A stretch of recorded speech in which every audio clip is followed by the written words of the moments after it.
الذي نزل القرآن هدى للناس وبينات من الهدى والفرقان وخلق الإنسان وكرمه وعلمه من البيان ما لم يعلم فسبحان الذي لا يحصى امتنانه باللسان ولا بالقلم ونشهد أن لا إله إلا الله وحده لا شريك له ونشهد أن سيدنا وسندنا وحبيب ربنا وطبيبنا وطبيب قلوبنا ومولانا وأولانا محمدا عبده ورسوله صلى الله تعالى عليه وعلى آله وأصحابه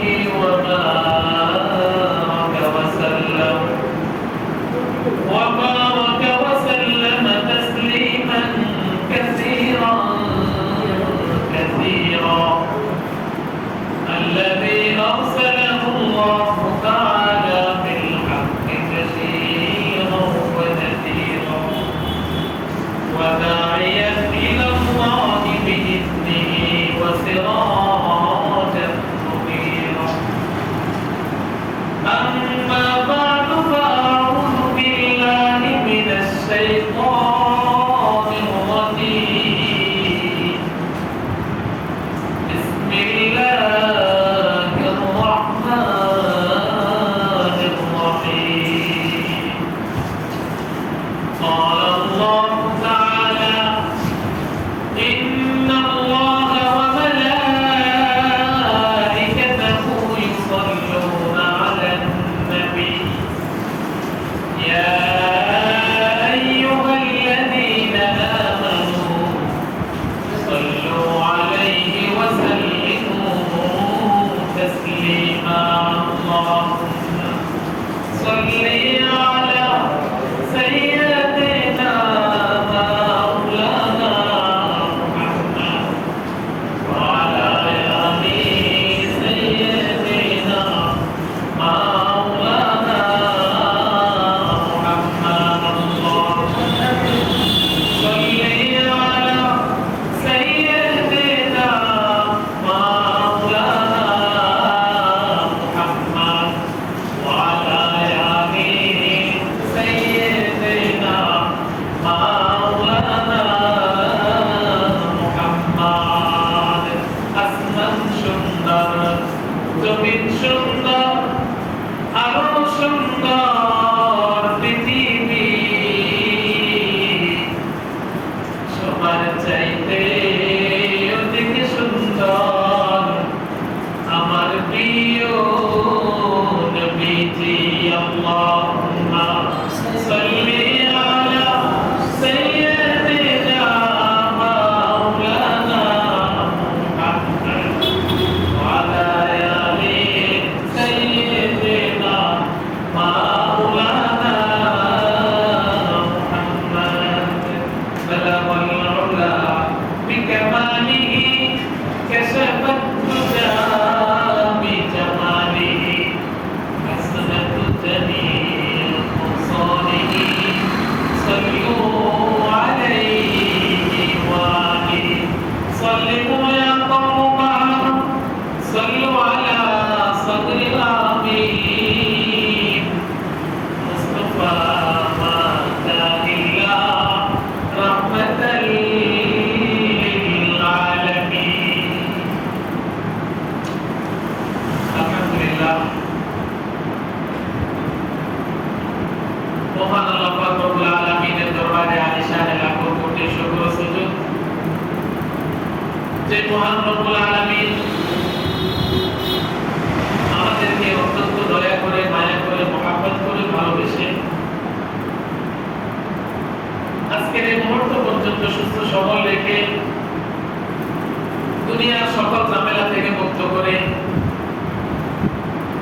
মধ্যে সবচেয়ে প্রিয় জায়গা, সম্মানিত জায়গা তথা মসজিদে আল্লাহর মহান হুকুম জুমার নামাজ আদায় করার জন্য আমাদেরকে আসা ও বসার তৌফিক দান করেছেন। সেই মহান রব্বুল আলামিনের দরবারে আমরা সকলেই শুকরগুজার হচ্ছি। জবান খুলে ভক্তি সহকারে মুহাব্বত নিয়ে উচ্চ আওয়াজে দিল থেকে কালিমাতুশ শুকর উচ্চারণ করি, বলি আলহামদুলিল্লাহ। লক্ষ কোটি দুরূদ সালাম সাইয়্যিদুল মুরসালিন রাহমাতুল লিল আলামিন শফিউল মুসলিমিন খাতামুন নবিয়্যিন সাইয়্যিদুস সালাইন ইমামুল মুরসালিন হাবিবুল কিবরিয়া আশরাফুল আম্বিয়া সাইয়্যিদুল আম্বিয়া হযরত মুহাম্মদ মুস্তাফা সাল্লাল্লাহু আলাইহি ওয়াসাল্লাম, তার সাথে সাথে ওই সমস্ত মানবের আত্মার মাগফিরাত কামনা করি যারা আমাদের কাছ থেকে বিদায় নিয়ে চলে গেছেন। আল্লাহ তাআলা প্রত্যেকের কবরকে জান্নাতের সুউচ্চ মাকাম দান করুন, সকলে বলি আমিন।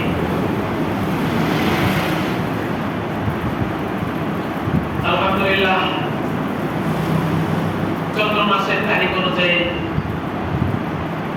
রবিউল আউয়াল মাসের চতুর্থ জুমা।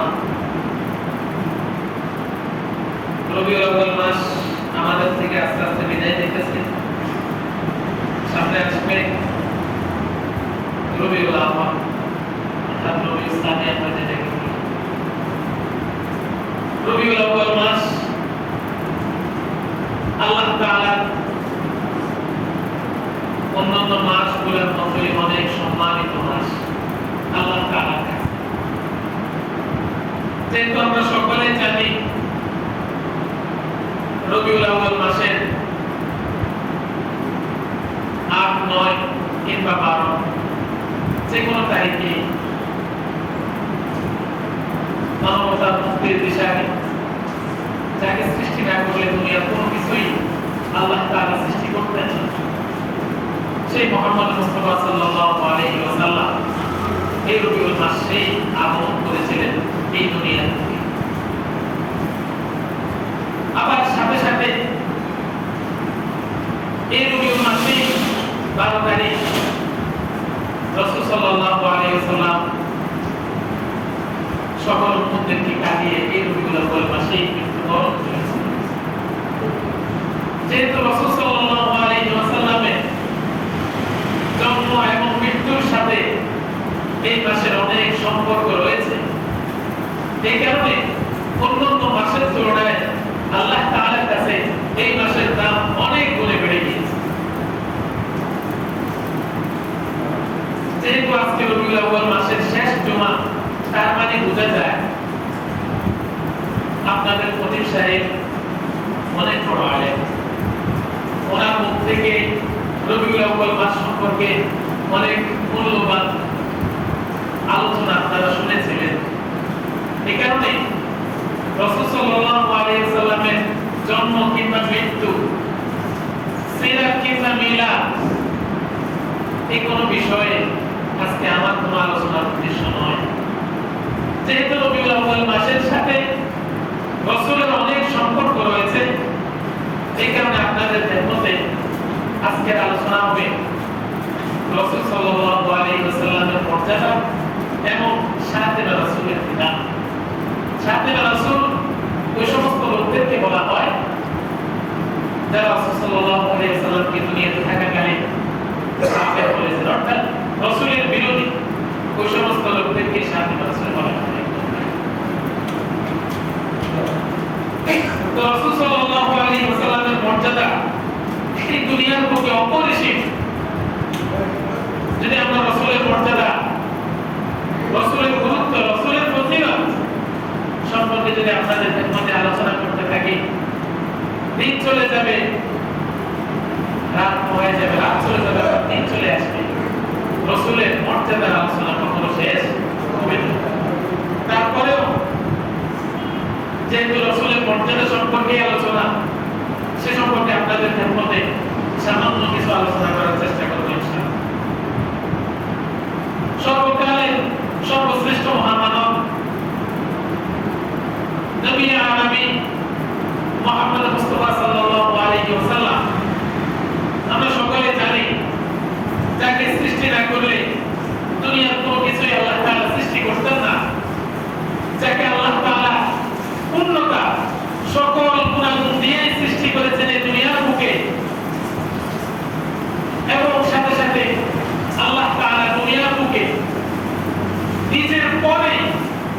যদি অন্য কোনো মাখলুককে, অন্য কোনো ব্যক্তিকে সম্মানিত করে থাকেন, তিনিই হলেন আমাদের প্রিয় নবী মুহাম্মদ মুস্তাফা সাল্লাল্লাহু আলাইহি ওয়াসাল্লাম।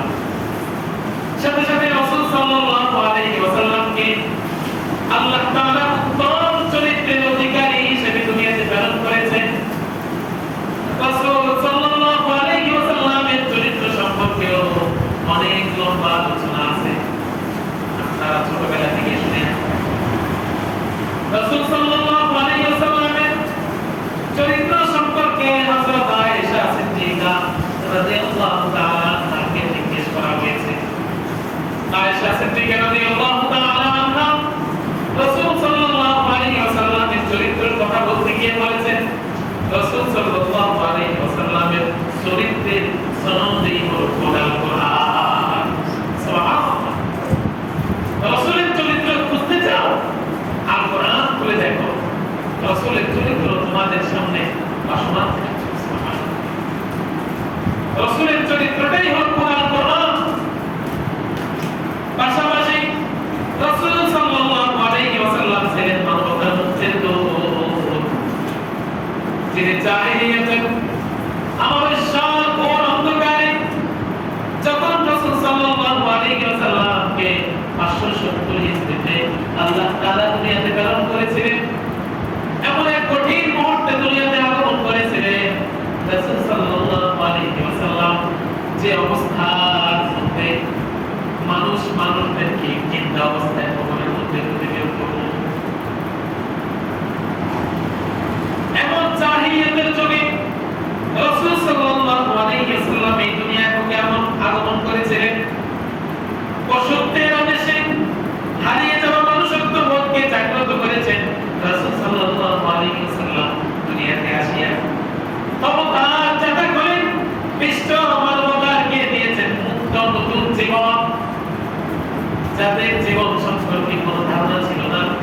দুনিয়ার এত আনন্দ উৎসব তাদের, যাদের মধ্যে দুনিয়ার কোনো কিছুই ছিল না, চাকচিক্য সব। রাসূল সাল্লাল্লাহু আলাইহি ওয়াসাল্লাম যখন দুনিয়ার ধারায় গমন করেছিলেন, দুনিয়ার এক কোণে মনে হয়েছিল যেন একটা নতুন সূর্য, একটা নতুন চাঁদ উদিত হয়েছিল। রাসূল সাল্লাল্লাহু আলাইহি ওয়াসাল্লাম যখন দুনিয়ার বুকে আগমন করেছিলেন, পুরো দুনিয়াটা এক কোণ থেকে আলোকিত হয়ে গেল। মনে হয় যেন দুনিয়ার বুকে আরেকটি চাঁদ, আরেকটি সূর্য দুনিয়ার বুকে আগমন করেছিলেন। অধিকার বঞ্চিত নারী জাতকে দিয়েছেন মা, বোন এবং স্ত্রীর সম্মান, যেটা রাসূল সাল্লাল্লাহু আলাইহি ওয়াসাল্লাম আসার আগে ছিল না।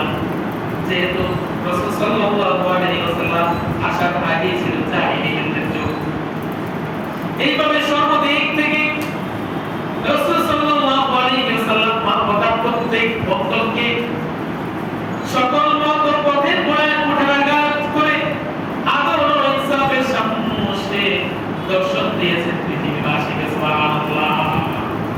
এক কথায় রাসূল সাল্লাল্লাহু আলাইহি ওয়াসাল্লাম যখন এই পৃথিবীর বুকে আগমন করেছিলেন, তখন জাহিলিয়াতের অন্ধকার থেকে দুনিয়ার মানুষ একটা মুক্তির গোড়ায় পৌঁছে গিয়েছিলেন। রাসূল সাল্লাল্লাহু আলাইহি ওয়াসাল্লামের সেই শ্রেষ্ঠত্বের কিছু দিক, কিছু মর্যাদা আজকে আপনাদের সামনে আমি বলতেছি। এক নাম্বার, রাসূল সাল্লাল্লাহু আলাইহি ওয়াসাল্লাম যিনি ছিলেন সর্বশ্রেষ্ঠ মহামানব। আল্লাহ তাআলা রাসূল সাল্লাল্লাহু আলাইহি ওয়াসাল্লামকে সর্বশ্রেষ্ঠ সব দিক থেকে আল্লাহ তাআলা রাসূল সাল্লাল্লাহু আলাইহি ওয়াসাল্লামকে শ্রেষ্ঠ বানিয়েছেন। সুবহানাল্লাহ। কোন দিক থেকে আল্লাহ তাআলা রাসূল সাল্লাল্লাহু আলাইহি ওয়াসাল্লাম শ্রেষ্ঠ বানানোর দিকে কমতি করেন নাই, সেই কথা বলতে গিয়ে আল্লাহ পাক রব্বুল আলামিন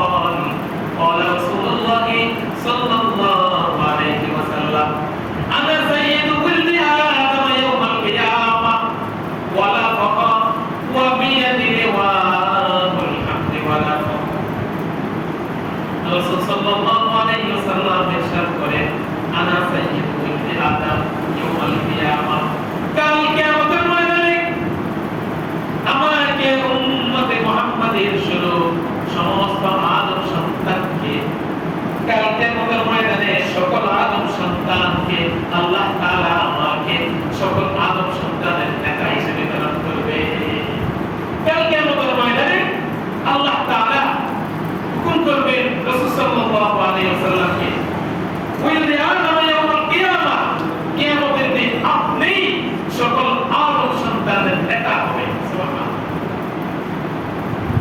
ওয়ালা ফাখর রাসূল সাল্লাল্লাহু আলাইহি ওয়াসাল্লাম বলেন এই কথা গর্বের কিছু না আমাদের সামনে যদি কোনো বড় কোনো কথা কোনো দিক থেকে আসে যে কোনো কথা তখন সেই কথার ভিত্তিতে আমরা কি করি নিজেকে গর্ববোধ মনে করি না আলহামদুলিল্লাহ আমার কাছে মনে হয় এই যোগ্যতা আছে কিন্তু রাসূল সাল্লাল্লাহু আলাইহি ওয়াসাল্লামকে আল্লাহ তাআলা স্বয়ং ঘোষণা করে বললেন যে আপনাকে পুরো আদম সন্তানের নেতা বানানো হবে কাল কিয়ামতের ময়দানে রাসূল সাল্লাল্লাহু আলাইহি ওয়াসাল্লাম উম্মতের উদ্দেশ্যে বলতেছে ওয়ালা ফাখর হে উম্মতে মুসলিমিন এই কথা নিয়ে তোমাদের গর্ব করার কিছুই নেই সুবহানাল্লাহ ওয়া বিয়াদাল ইয়ামানুল হামদি ওয়ালা ফাখর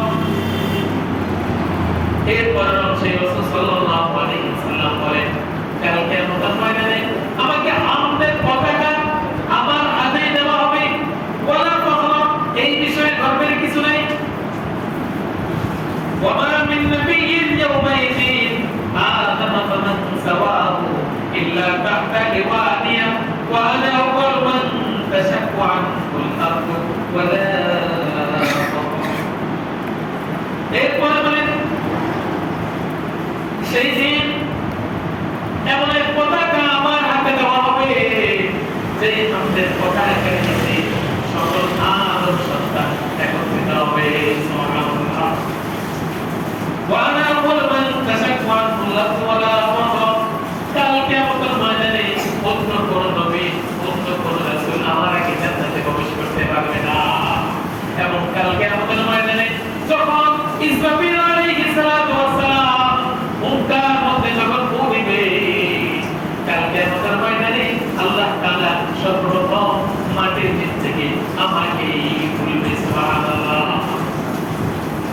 ইসরাফিল আলাইহিস সালাতু ওয়াস সালাম আল্লাহ তাআলার হুকুমে যখন কিয়ামত আরম্ভ হবে তিনটা ফুঁক দেবে আমরা সকলে জানি প্রথম ফুঁক দেওয়ার সাথে সাথে পুরো আসমান এবং জমিনের মধ্যে যা কিছু আছে সব কিছু বাতাসের মতো উঠতে থাকবে এই বিল্ডিং গুলো 10 তলা 20 তলা দুনিয়ার মধ্যে আরো যা কিছু চাকচিক্যময় জিনিস আছে সব কিছু তুলার মতো উঠতে থাকবে দ্বিতীয় যখন মুনকার দিবেন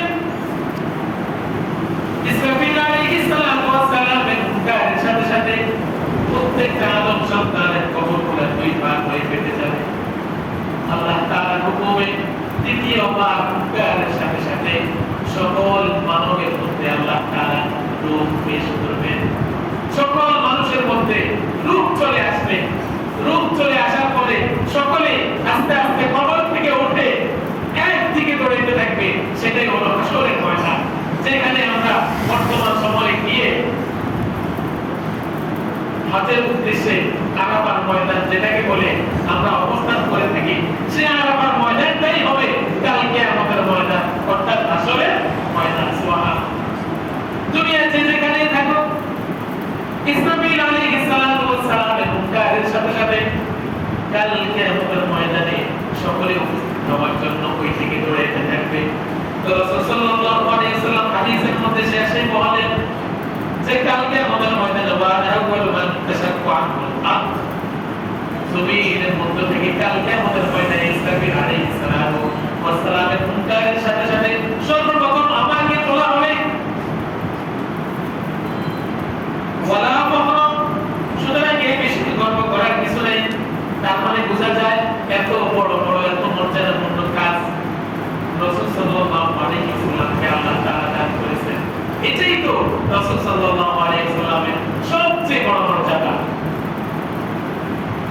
দ্বিতীয় নম্বর আল্লাহ তাআলা রাসূল সাল্লাল্লাহু আলাইহি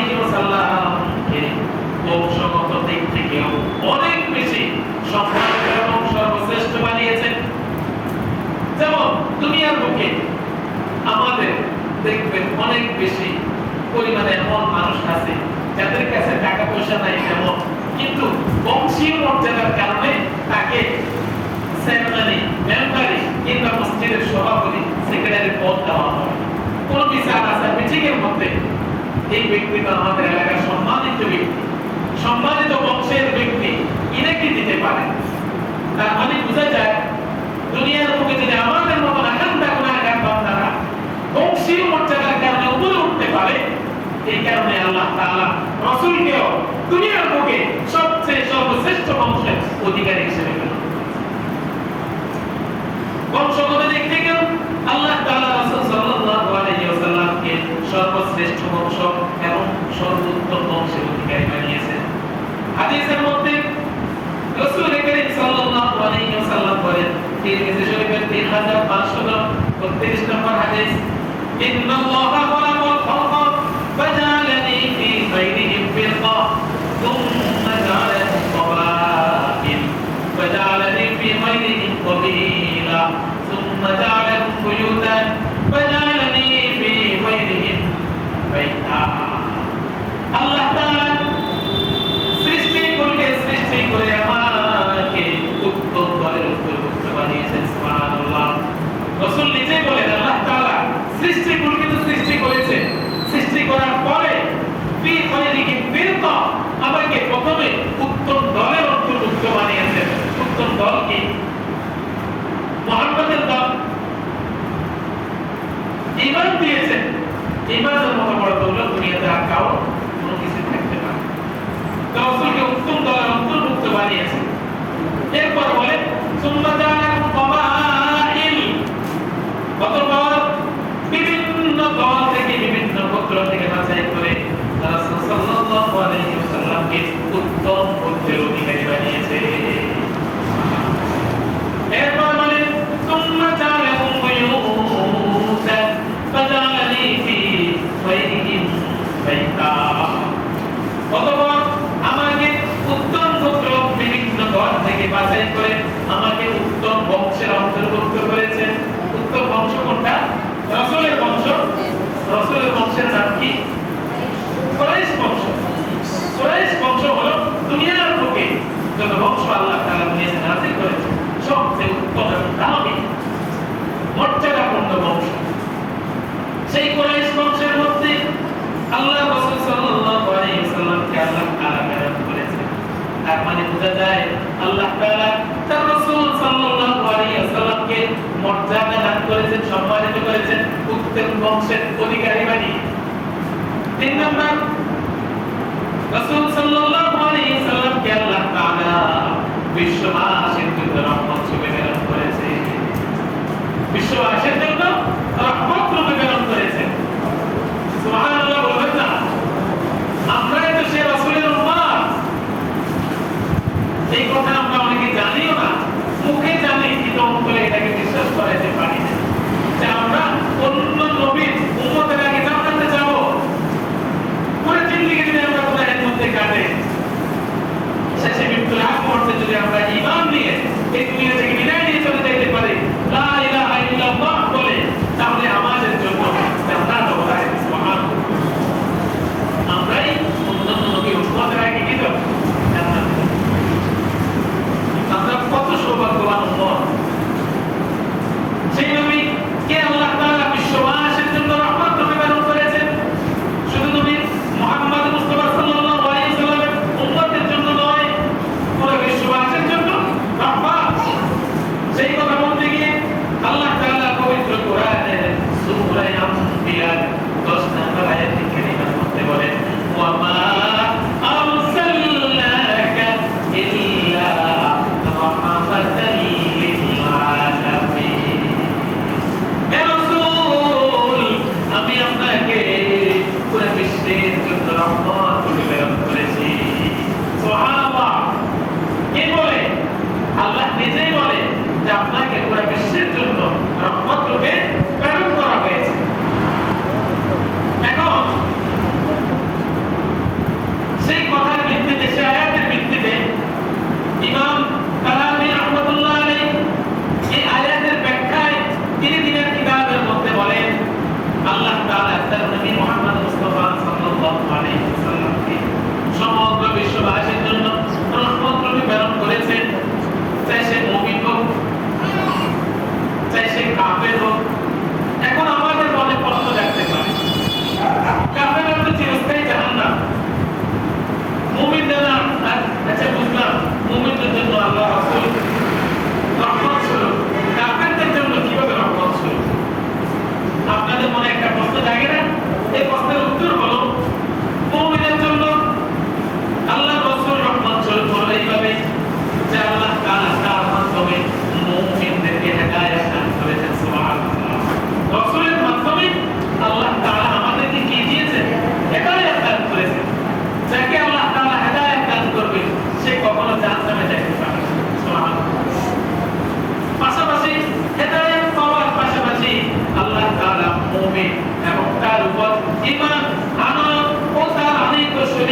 যে না, আমি তো অনেক গুনাহের কাজ করছি, মরণের সময় হয়ে গেছে, দেখি আমার জন্য তওবার কোনো রাস্তা খোলা আছে কিনা।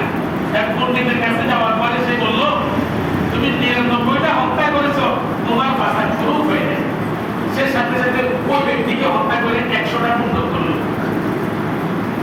এরপরে সে আল্লাহ তাআলার বান্দার কাছে গেল, সংক্ষিপ্ত আকারে বলতেছি, এখানে লম্বা কাহিনী।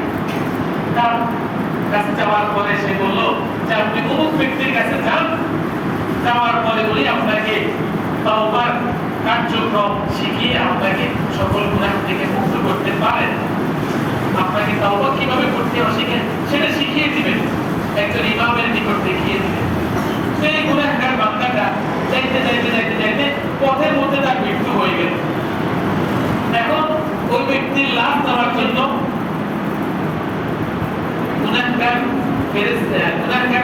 বান্দাদের ফেরেশতারা গুনাহগার বান্দাদের রূহ যে ফেরেশতারা নেওয়ার জন্য আসে, তিনারাও আসছেন। নেককার বান্দাদের রূহ যে ফেরেশতারা নেওয়ার জন্য আসে, তিনারাও আসছেন। এখন ফেরেশতাদের মধ্যে দ্বন্দ্ব লেগে গেল। যে ফেরেশতারা আসছে এই বান্দাকে জাহান্নামে নেওয়ার জন্য, তারা বলতেছে যে এই বান্দা তো ৯৯টা ১০০টা হত্যা করেছে, নিঃসন্দেহে জাহান্নাম। আর যে ফেরেশতারা আসছে ওই বান্দাকে জান্নাতে নেওয়ার জন্য, সেই ফেরেশতারা বলতেছে আরে সে তো গুনাহ করছে ঠিক, কিন্তু সে তো তওবার জন্য রওনা হয়েছে আল্লাহ তাআলার কাছে তওবা করার জন্য। এরপরে মাপা হলো জায়গা, দেখা গেল তওবার রাস্তাটা পার হয়ে গেছে বেশি। এই কারণে আল্লাহ তাআলা হুকুমে জান্নাতে ফেরেশতারা তাকে জান্নাতে নিয়ে গেল। সুবহানাল্লাহ। দেখেন এই লোক তওবা করে নাই, এখনো তওবার জন্য সে কি করছে, নিয়ত করছে যে আমি আল্লাহ তাআলার কাছে তওবা করে পাক্কা ইমানদার হয়ে যাব। ইন্নামাল আমাল বিন্নিয়াত, দুনিয়ার মধ্যে যত কাজই হোক সকল কাজ নিজের উপর নির্ভর, এটা আল্লাহ রাসূলের ঘোষণা। সুতরাং আমরা যদি কোনো কাজ করি সেটা যদি নিয়ত করে করি, তাহলে আমাদের কাজ আমাদের পূর্ণতায় পৌঁছে দিতে পারবে। এটা রাসূলের ওয়াদা। দেখেন তওবা করা কত বড় কাজ। সে যদি অন্য কোন নবীর উম্মত হয়ে দুনিয়াতে আসতো, ১০০টা খুন করা লাগতো না, প্রথম মার্ডারের সাথে সাথে তার উপর কি চলে আসতো, আযাব চলে আসতো। কিন্তু ৯৯টাকে ১০০টা হত্যা করার পরেও আল্লাহ তাআলার পক্ষ থেকে তার উপর কোনো আযাব আসলো না। কি কারণে? রাসূলের কারণে, রাসূলের উসিলায়। এই যে রাসূল আমাদের জন্য দোয়া করে গেছে, আমার উম্মতদেরকে তওবার জন্য সুযোগ দিয়ে আল্লাহ তাআলা এই দোয়া কবুল করেছে। বিদায় আজকে আমরা কত গুনাহ করতেছি, আমার মতো গুনাহগার তো দুনিয়াতে কেউই নাই, আমরা নিজের কাছে মনে হয়। তারপরেও আল্লাহ তাআলার পক্ষ থেকে কোনো আযাব আসতেছে না। এটা আল্লাহ রাসূলের মহব্বত, ভালোবাসা। আল্লাহ রাসূলের উম্মত হয়ে যে আমরা দুনিয়াতে আসছি, সেই সুবাদে আল্লাহ তাআলা আমাদেরকে বাঁচাইছেন। তো তিনি ছিলেন বিশ্ববাসীর জন্য রহমত স্বরূপ, কাফেরদের জন্য রহমত হলো ইবাদত। যে তাৎক্ষণিকভাবে দুনিয়ার কোন কাফেরদেরকে আল্লাহ তাআলা শাস্তি দেন নাই, সুযোগ দিয়েছেন আল্লাহর রাস্তায় ফিরে আসার জন্য। তৃতীয় নম্বর, তিনি মানবতার মুক্তির দূত। আল্লাহ রাসূল সাল্লাল্লাহু আলাইহি সাল্লাম মানবতার মুক্তির দূত হিসেবে দুনিয়াকে আগমন করেছিলেন। মানবতার প্রত্যেকটি ঘরেই এই মহান মানবের অবদান অনেক বেশি অপরিসীম। সংক্ষিপ্ত আকারে বলে শেষ করে দিতেছি। ৫ নাম্বার, তিনি ছিলেন উত্তম চরিত্রের বাতিঘর। রাসূল সাল্লাল্লাহু আলাইহি ওয়াসাল্লামের চরিত্রের কথা বলতে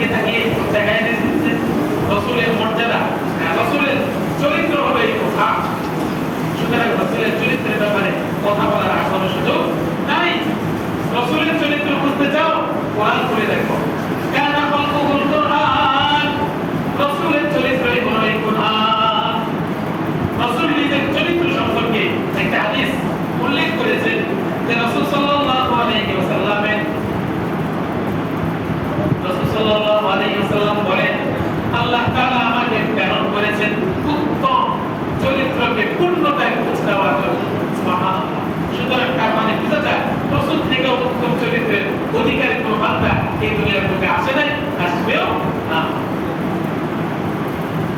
4 নাম্বার, 5 নাম্বার, কিয়ামতের ভয়াবহ পরিস্থিতির মধ্যে রাসূল সাল্লাল্লাহু আলাইহি ওয়াসাল্লাম সর্বপ্রথম সুপারিশকারী হবে। সুবহানাল্লাহ। এই কথার মধ্যে অনেক হাদিস আছে, এই কথার মধ্যে অনেক লম্বা ঘটনা আছে, কাহিনী আছে। আমরা সকলেই জানি রাসূল সাল্লাল্লাহু আলাইহি ওয়াসাল্লামকে যে আল্লাহ তাআলা মর্যাদা দিয়েছেন, এটাও এক বিশেষ মর্যাদা যে রাসূলের সুপারিশ ছাড়া কাল কিয়ামতের ময়দানে কেউ জান্নাতে যাইতে পারবে না, কেউই না। অন্য নবী রাসূল যে জায়গায় ইয়া নাফসি বলবে, আমাদের কি উপায়?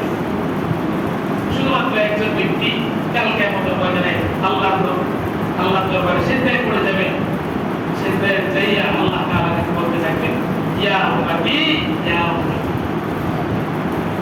তখন আল্লাহ তাআলা হুকুমে আল্লাহ তাআলা রাসূলকে বলবেন, হে রাসূল, আপনি মাথা উঠান, আপনার যাকে মন চায়, যাকে ইচ্ছা তাকে আপনি জান্নাতে প্রবেশ করান। সুবহানাল্লাহ। আপনি তো আজকে জান্নাতের সন্তান, আপনার দ্বারাই তো, আপনার মাধ্যমেই তো এই জান্নাতকে কি করা হবে? উদ্বোধন করা হবে। সুবহানাল্লাহ। এটাই রাসূলের মর্যাদা। 7 নাম্বার, কিয়ামতের সেই ভয়াবহ সময়ে পরিস্থিতিতে রাসূল সাল্লাল্লাহু আলাইহি ওয়াসাল্লাম সর্বপ্রথম সুপারিশকারী। যে অবস্থার মধ্যে আল্লাহ তাআলার হুকুমে সূর্য মাথার এক হাত উপরে চলে আসে। এখন সূর্য কত লক্ষ কোটি মাইল উপরে, তারপরও দেখেন বাইরে, এখানে বাড়ি থেকে মসজিদে আসতে আমরা ঘামাই গেলাম,